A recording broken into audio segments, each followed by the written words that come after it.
suis ravie de vous retrouver aujourd'hui pour une nouvelle vidéo. Je suis un peu rouillée parce que ça fait un petit moment que je ne suis pas venue vous voir. Donc si vous arrivez par hasard sur cette chaîne, je suis Laetitia et ici je viens vous parler de mes aventures tricot. Donc je vais vous parler dans cette vidéo de deux ouvrages terminés, d'un ouvrage en cours et d'un petit achat que j'ai fait lors de mes dernières vacances. C'est déjà pas mal.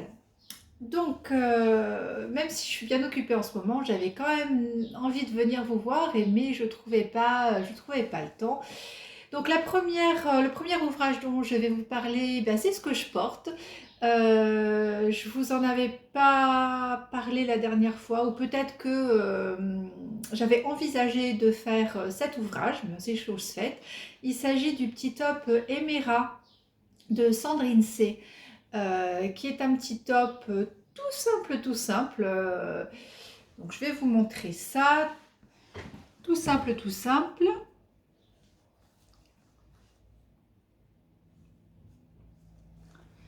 Donc c'est un petit top avec une construction top-down.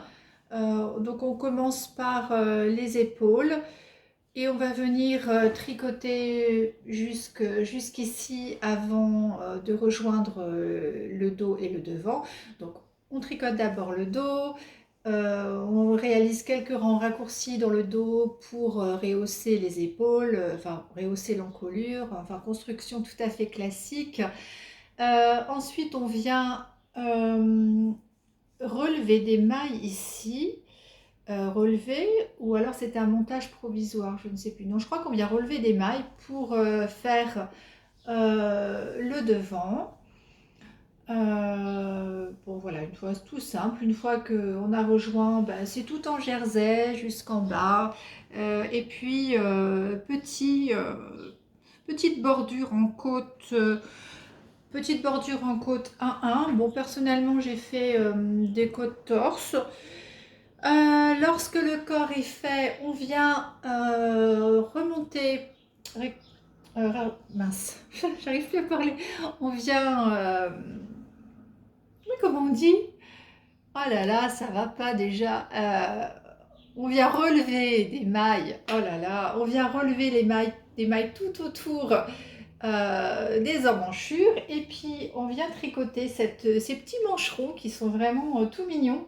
Euh, alors, vous voyez, il y a beaucoup plus de matière sur le haut que sur le bas. C'est parce que on vient faire des rangs raccourcis hein, pour avoir plus de matière à cet endroit-là.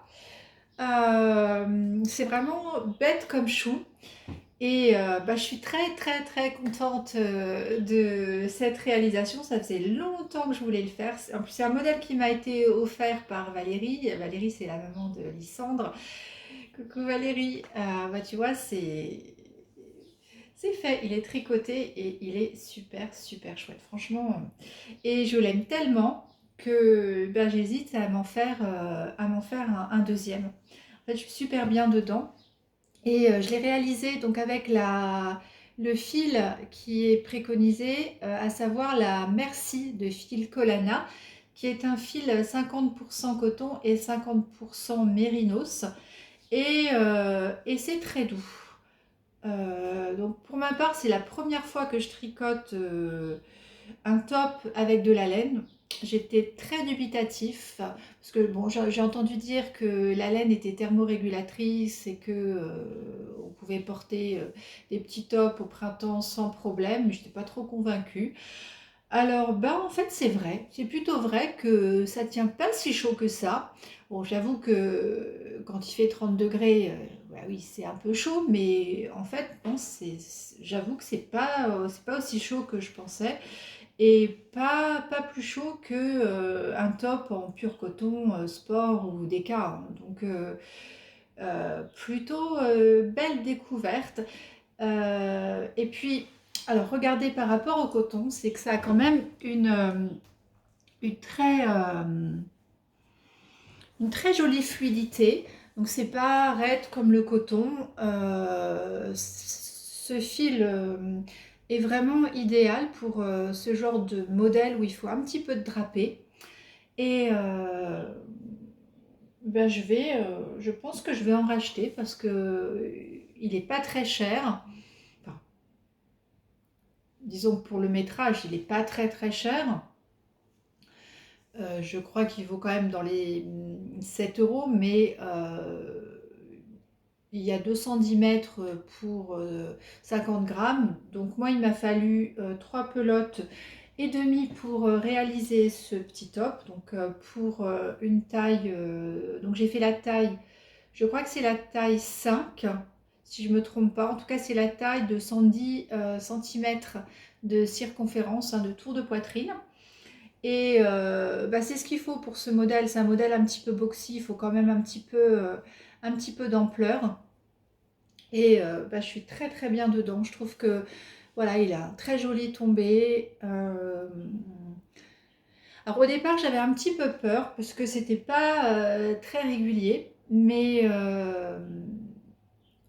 au lavage, le mérino gonfle quand même et on voit beaucoup moins les irrégularités. C'est vraiment très très très chouette comme fil.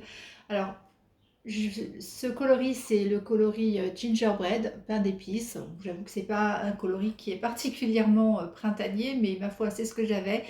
Et bon, c'est quand même un coloris qui est passe-partout, ça s'accorde avec plein de choses. J'ai regardé les couleurs qui existent dans cette fil collana merci. J'ai vu plein de couleurs qui me plaisent. J'ai vu la couleur papaya qui est un orange corail, hein, c'est à la mode cette année visiblement le orange et le corail. Il y a un autre orange qui me plaît, c'est le coloris filure, mais j'ai peur qu'il soit un peu trop vif. Alors le problème c'est que euh, bah, sur internet on ne peut pas trop voir les couleurs. J'avais aussi envie d'un vert. Bon, je sais pas. Je me tâte encore sur le choix des couleurs, mais j'ai très envie de réessayer cette laine dans un autre modèle.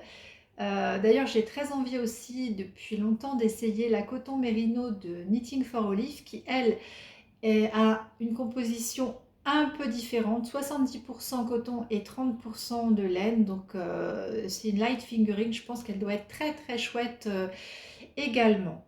Donc voilà tout ce que je peux vous dire sur ce petit top euh, que j'aime vraiment beaucoup, beaucoup, beaucoup. Et alors je vais peut-être pas le refaire tout de suite, mais dans ma patron tech, j'ai également le After Beach de Atelier Émilie qui m'a été aussi offert par Valérie. Et c'est un petit peu la même construction. Alors peut-être que le col est un petit peu plus profond, je ne sais pas. Mais sinon c'est le même type de modèle, un petit peu boxy, tout droit comme ça. Et en ce moment c'est ce que j'ai envie de faire. Alors euh, il y a quelques semaines, je m'étais inscrite pour faire un test. Alors, ça m'embête un peu de dire pour qui parce que euh, j'aurais peur que ça fasse du tort à la personne, alors qu'en fait, c'est entièrement de ma faute. Je m'étais inscrite pour un test, pour un petit top avec plein de dentelle.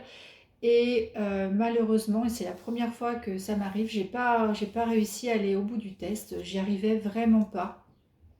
Euh, la dentelle était beaucoup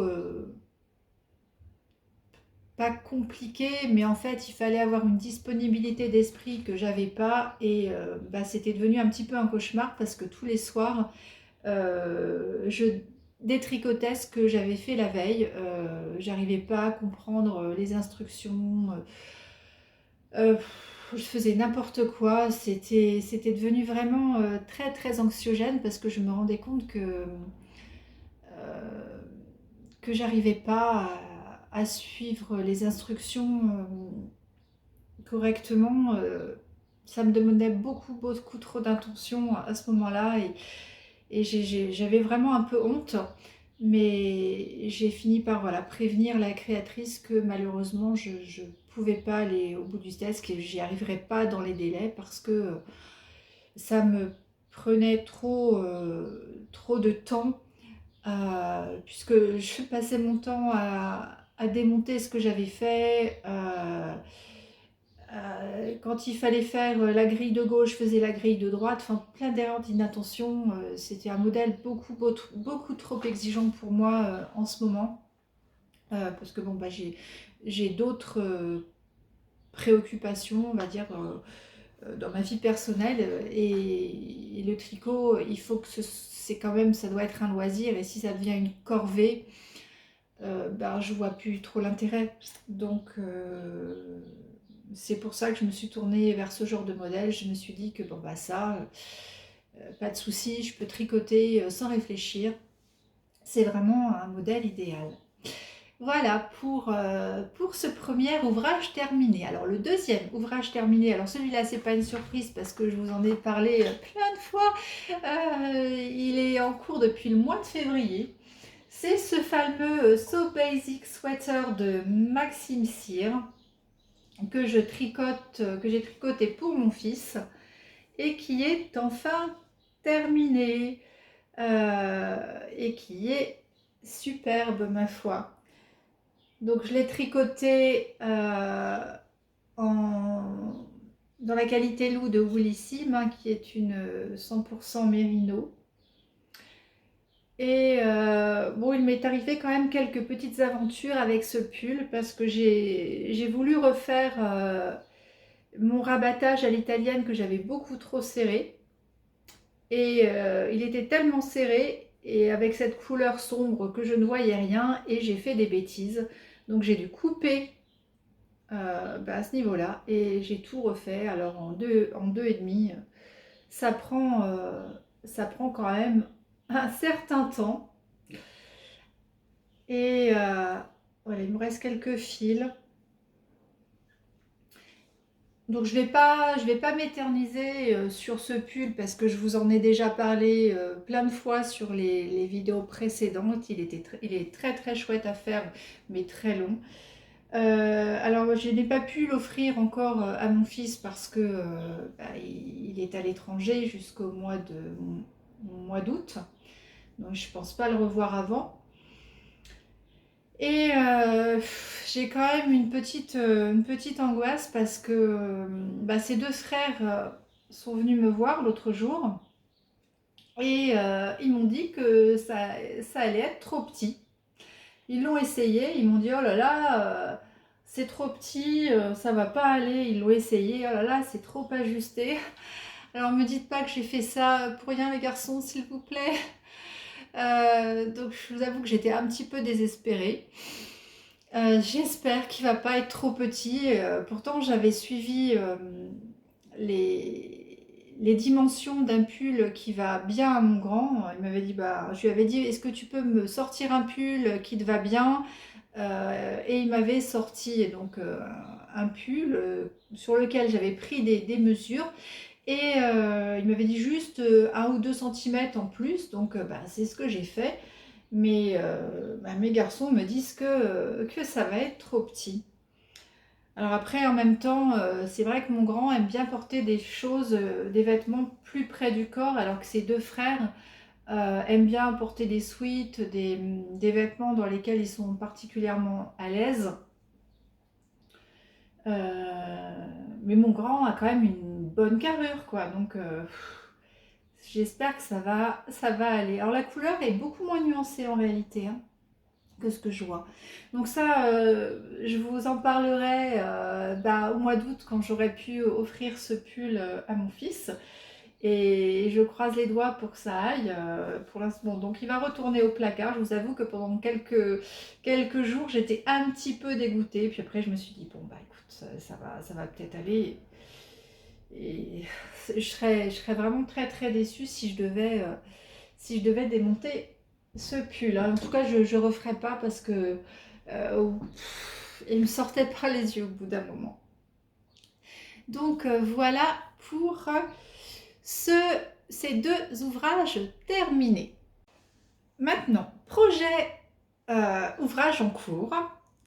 Alors, je ne sais pas, vous n'allez pas voir grand-chose en fait. Parce que figurez-vous que je travaillais sur des aiguilles Knit Pro en bambou parce que c'est les seules qui ont un câble assez, assez long pour que je puisse tricoter la circonférence sans trop de problèmes. Et hier soir, bon, j'avais pas prévu que j'allais faire une vidéo, et hier soir, j'ai changé mes aiguilles, j'ai remis des aiguilles, ça c'est des Adi. J'adore les aiguilles Adi, je les ai depuis des années. Franchement, les Adi, ce sont mes aiguilles préférées, parce que ce sont des aiguilles qui glissent énormément. Et moi, j'adore les aiguilles qui glissent. Donc, ce sont vraiment mes préférées. Alors, par contre, elles ont elles sont plus très pointues. Bon, d'ailleurs, je pense que de base, elles sont pas très très pointues. Je les aime surtout parce que elles glissent énormément. Et donc, j'avais pas de câble assez long pour la circonférence de ce pull. Et en plus, comme elles sont pas très pointues, j'arrivais pas à faire les petites noppes. Et hier soir, j'ai remis sur les aiguilles à 10 sans penser que j'allais devoir vous montrer ce pull. Et vous n'allez pas voir grand chose. Bon, bah écoutez, on va. De toute façon, c'est pas très très avancé. Donc il s'agit du pull Alu de Kathleen Hunter. Bon, je vais vous mettre la photo là, ce sera beaucoup plus parlant. J'avance pas très vite parce que tricoter en noir, c'est quand même pas le kiff de tricot, hein, pas du tout.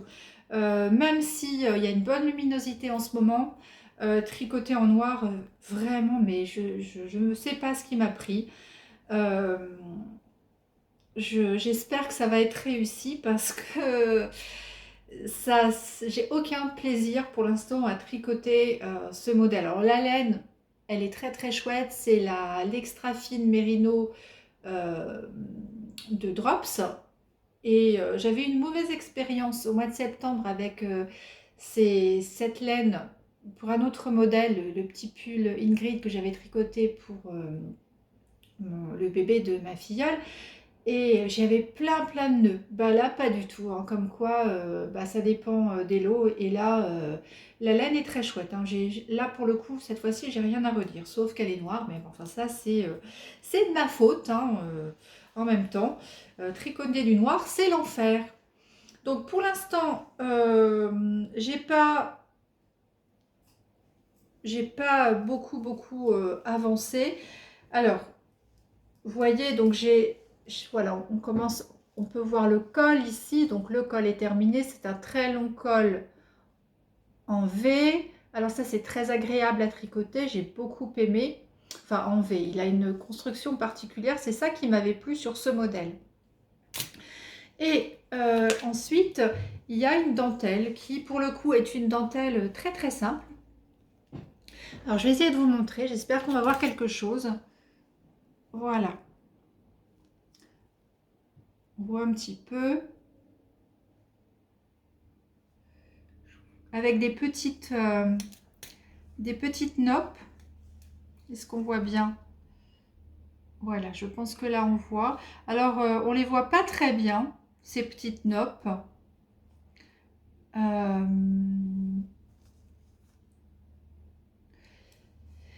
Et alors, je ne... J'ai suivi la méthode de Katie Hunter, qui est préconisée donc pour les noppes, et moi je trouve qu'elles ne ressortent pas assez, notamment celle-ci. Ce sont des noppes, vous savez, où on fait 5 mailles dans une, et puis on rabat ensuite les mailles les unes par-dessus les autres. Mais je trouve que ça ressort pas très très bien. Alors, encore moins en noir. Euh, du coup, je suis un petit peu déçue. Alors, j'espère quand même que ça va bien rendre. J'espère. On voit rien, hein, clairement. Après, bon, j'avoue que l'idée de faire de la dentelle noire, je ne sais pas si j'ai eu la meilleure idée du monde. Je voulais un pull noir, mais la dentelle, c'est vrai que forcément, ça ressort pas aussi bien. Alors peut-être que porté sur la peau, ça ressortira un petit peu mieux. Moi, ce qui me plaisait beaucoup sur ce pull, en fait, c'était cette forme de col. Et ben, j'aurais très bien pu garder la forme de ce col et ne pas faire de dentelle du tout. Et je pense que ça aurait été très joli. Alors, je m'interroge sur, sur pas la pertinence, mais oui, la pertinence de poursuivre cette dentelle en noir. Ben, dites-moi ce que vous en pensez, si ça peut être sympa avec cette dentelle en noir. Donc je sais pas ce qu'il fait le chat. Donc je sais pas encore ce que je vais faire. Et notamment, enfin, surtout que je prends pas beaucoup de plaisir à tricoter cette dentelle parce que clairement je vois rien. Et j'arrive à tricoter 2 3 rangs le soir et puis après j'en ai marre. Donc pour l'instant ça c'est le seul projet sur mes aiguilles. Et Chut, qu'est-ce que tu fais? Et je ne sais pas, j'ai très envie de monter autre chose, mais je ne sais pas quoi encore. Sûrement le petit top After Beach, puisque en ce moment c'est vraiment le seul type de tricot qui me plaît à tricoter. Donc il reste, donc petite vidéo, hein, mais c'est pas grave. Il me reste une chose à vous montrer, c'est un achat que j'ai fait. Donc achat, je suis allée lors de mes dernières vacances à Pâques voir de la famille de mon compagnon qui habite dans le sud de la France et nous sommes allés une journée à Aix-en-Provence. À Aix-en-Provence, il y a évidemment la boutique du chat qui tricote dans laquelle je suis déjà allée l'été dernier et j'adore euh, aller dans les merceries sur mes lieux de vacances et ramener un souvenir. Euh, et donc cette fois-ci, j'ai jeté mon dévolu sur un écheveau de la bien-aimée. Bah, que j'ai trouvé superbe. C'est un écheveau de laine à chaussettes. Donc Mérino Super Sock 425 mètres pour 100 grammes, 75% Super Wash Mérino, 25% nylon. Et c'est le coloris Amy's Birthday. Et c'est un joli rose poudré avec des nuances de beige. Il y a des speckles bleus. Donc voilà, c'est du rose poudré, du beige, un peu de marronné, des speckles bleus. Il y a un petit peu de speckles violet aussi. J'ai pas mes lunettes, mais je crois que c'est tout.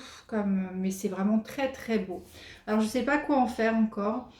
Je suis pas une grande tricoteuse de chaussettes hein, pour celles qui me suivent.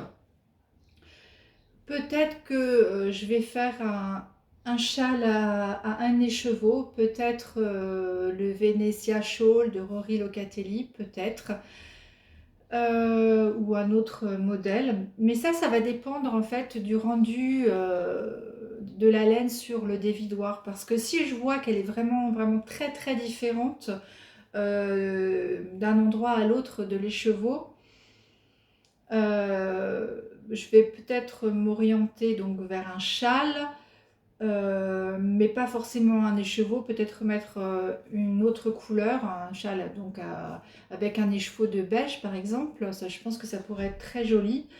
Faire des chaussettes, je suis pas sûre parce que j'ai l'impression quand même que je vais avoir des chaussettes vraiment très peu semblables, très différentes. Je ne sais pas, donc on verra, mais enfin, je trouve que cette couleur est vraiment, vraiment magnifique. Mais je ne ferai pas un pull avec ce genre de couleur parce que je trouve que c'est vraiment trop, trop chamarré. Mais dans un châle, ça doit être vraiment très, très joli. Donc ça, j'ai pas encore j'ai pas encore décidé ce que j'allais en faire. En tout cas, ce que j'ai, c'est que pendant mes vacances d'été, ce que je vais faire, c'est un châle. Parce que c'est un projet qui est facilement transportable. Donc peut-être que je te le tricoterai cet été. C'est pas sûr parce qu'en fait j'ai prévu pour la rentrée de me faire le châle du style knitting euh, que j'avais vu passer sur la vidéo de Choulouloute et sur Instagram aussi et sur divers comptes. Donc le châle du style knitting 50-50 que je trouve absolument superbe et que je vais tricoter avec deux écheveaux de laine gris pâle, gris foncé, de laine de teinturière que j'avais eu à Barcelone lors d'un voyage. Et je pense que ça sera superbe. Et ça sera un châle idéal pour la rentrée parce que bah, le gris ça va avec tout. Donc bon, ça je vous en reparle dans une prochaine vidéo. Alors je pense que je ne vais pas revenir vous voir avant la mi-juillet parce que je suis en plein en plein déménagement en fait, hein. Beaucoup de préparatifs et je n'aurai pas le temps et ni la possibilité de tourner des vidéos et encore moins et pas beaucoup de temps pour tricoter aussi. Donc je vous donne rendez-vous au mois de juillet et d'ici là je vous souhaite un bon tricot et je vous retrouve à très bientôt. Bye!